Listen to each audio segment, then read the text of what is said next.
Hi folks, in this video I'm going to be talking to you about the Amen break. This is a drum pattern from a tune by the Winstons called Amen Brother.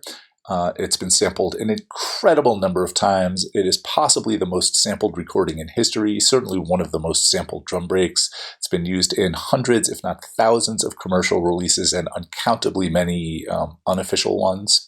So this is a picture of it, of the waveform that I wrapped in a circle using Photoshop. Pretty cool.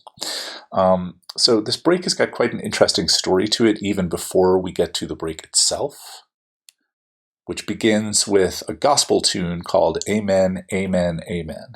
Here's a recording of it from 1953 by the Wings Over Jordan Choir.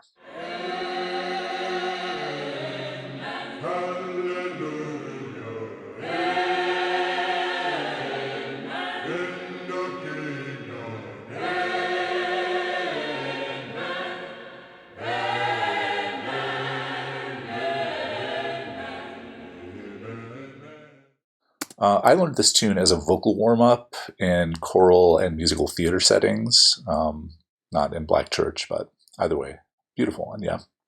So in 1964, the Impressions had a hit with a more kind of up-tempo version of this tune, I think connected to the movie Lilies of the Field, which also features the hymn really prominently. The Impressions feature a very young Curtis Mayfield.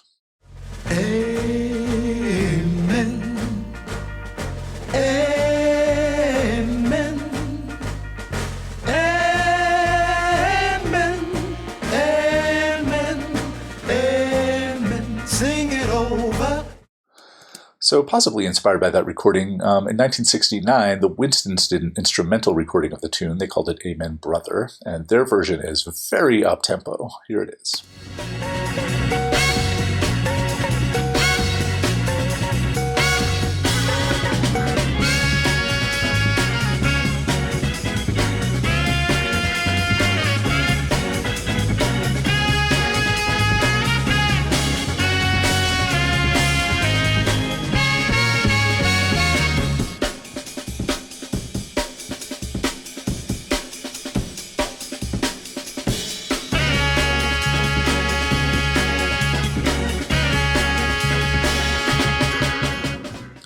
So that's awesome, yeah. Here's the famous drum break.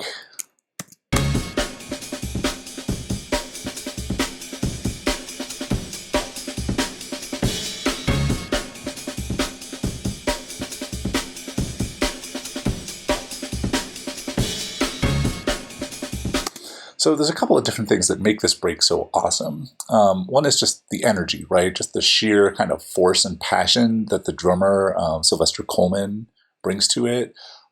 There's the pattern itself, really funky and syncopated. We'll get to that in a second. And there's the sound of the drums, really dirty, compressed, a little bit distorted, really nice, just the right amount of reverb on them.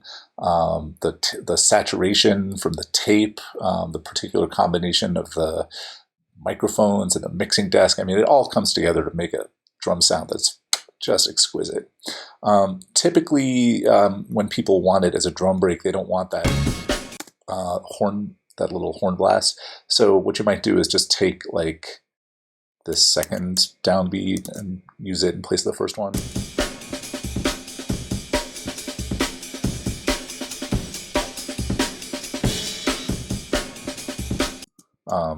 Yeah, you might even take that next snare hit too. Or you might just loop, this bar of it. I don't know, there's a lot of different ways to use it. And the first two bars, the front half of it is a very conventional funk pattern, just really fast and driven by the ride cymbal instead of the hi-hat.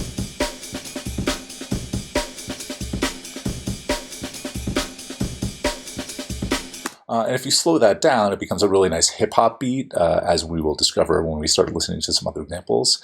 The back half of it is where it really gets to be weird.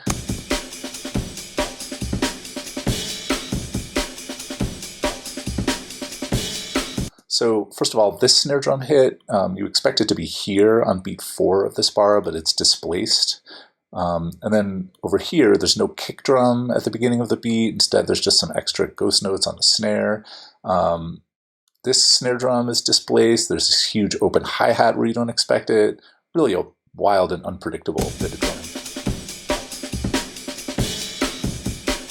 So what started happening in the 1990s was producers of more extreme forms of electronic dance music, like jungle and drum and bass, started using this part of the break and taking the individual drum hits and slicing them up and then playing them back out of order on samplers or just by moving them around on the computer screen to make these really complex patterns that are like unplayable by a human drummer. And we'll be hearing some examples of all of that as well. Now, here's the thing. The sad part of this story is that most people who have sampled the Amen break have not paid for it. The Winstons broke up many, many decades ago. They just didn't have anybody going after copyright violators. Certainly those few people who have tried to license it, that money has not gone to Sylvester Coleman, the drummer. He apparently died broke and homeless. Yeah, it just makes me wish there was a better and more equitable payment system for sampling so that people didn't feel the need to do this stuff illegally, but that is for another video. So anyway, sampling of the Amen break kind of took off in the mid-late 80s among rap producers. Here's the first really prominent mainstream usage by Salt and Peppa in a tune called I Desire. We're on a mission, dissing all of the opposition. MCs, it's my butt you're kissing because I desire.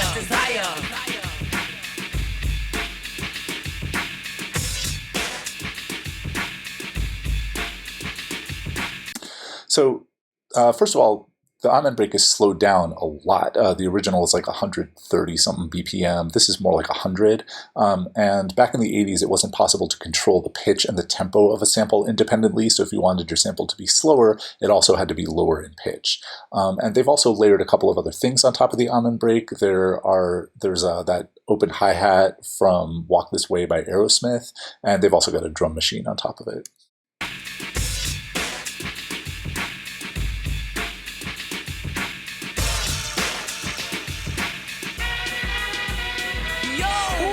And they've also used the that horn part from the Winstons recording going into the drum break, which most people tend to not sample. So it's pretty interesting. Yo, wait a minute. I want y'all to hear why rap is not a joke for us. It's a career. Others try to imitate, but none has come near. So you see why everybody stands up and cheer. And if you really think about it, you know what it means to be a female rapper from the heart of Queens and see others dream about being supreme. But once on the scene, they start killing kings. People claim we're too wild to tame. On stage we behave like. So next, I've got a track called King of the Beats by Mantronix from 1988. And this also is slowed down.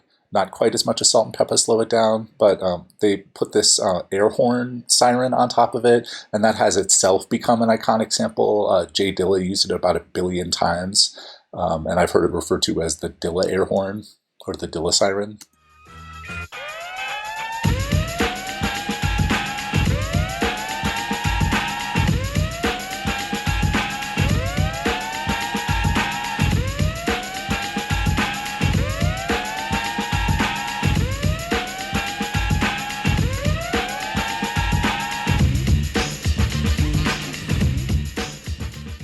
And I'm pretty sure that tambourine that they laid on top of it comes from Think About It by Lynn Collins. Pretty sure.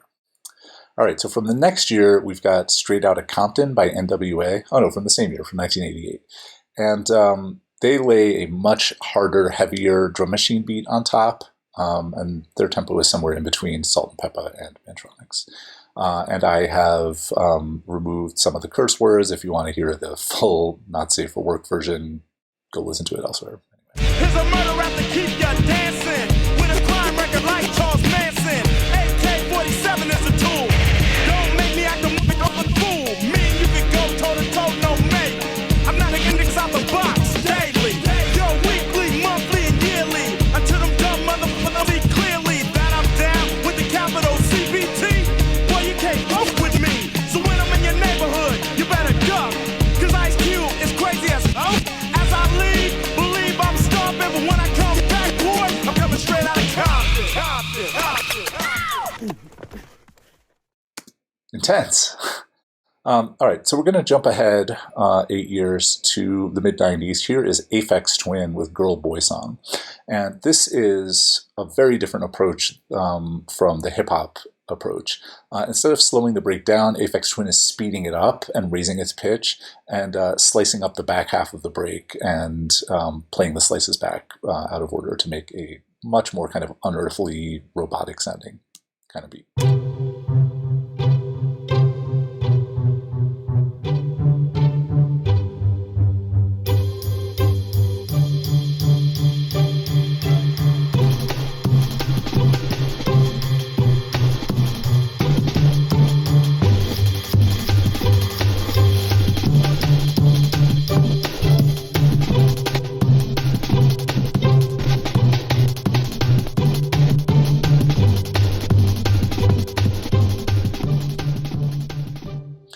You can hear that not only is he, radically changing the rhythmic feel, but he's also reversed the slices in places, and he's got this drum machine beat on top of it. Technically, this is electronic dance music, although I don't know how you're supposed to dance at 170 BPM, but apparently people do. All right, so from the next year, here's Square Pusher, Come On My Selector. This is even more extreme. This is even faster. It's 190 BPM, and it's even more chopped up and rearranged.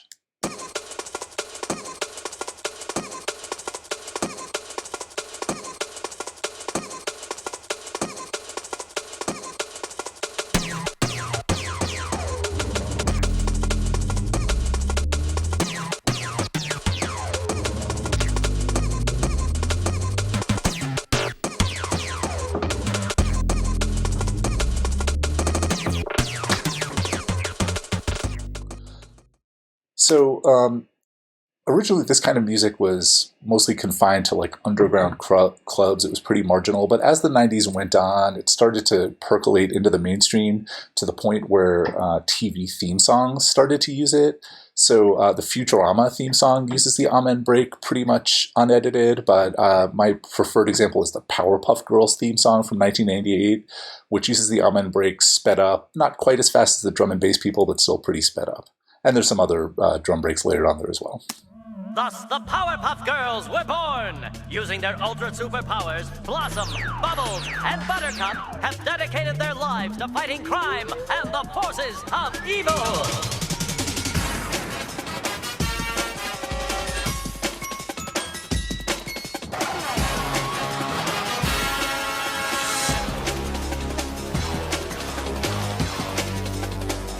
All right, what's the break?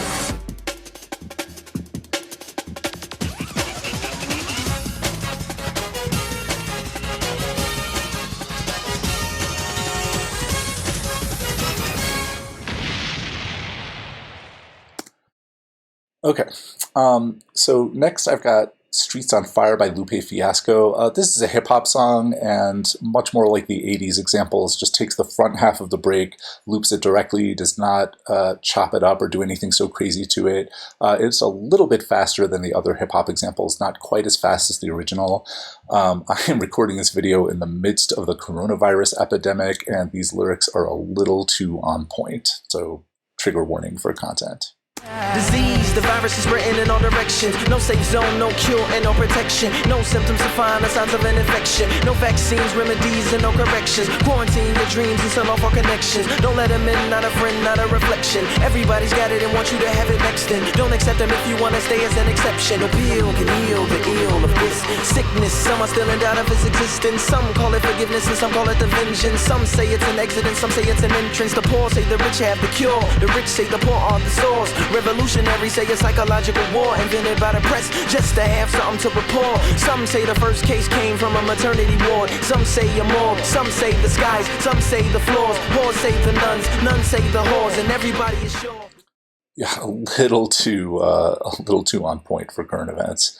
But so my last example of the Amen break is by a producer named Luc Vibert.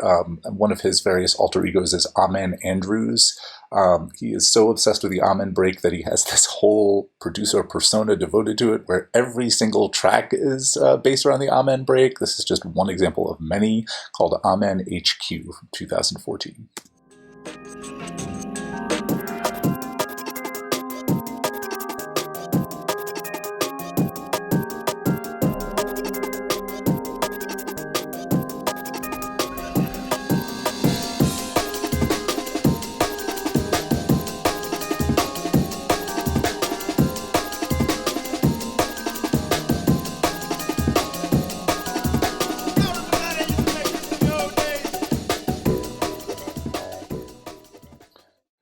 So there you have it, the Amen break. This is just a very small sampling of all the usages it's been put to in many, many forms of electronic music and pop across the past several decades. If you want to hear all of these tracks edited together into a seamless DJ mix, check the link in the description.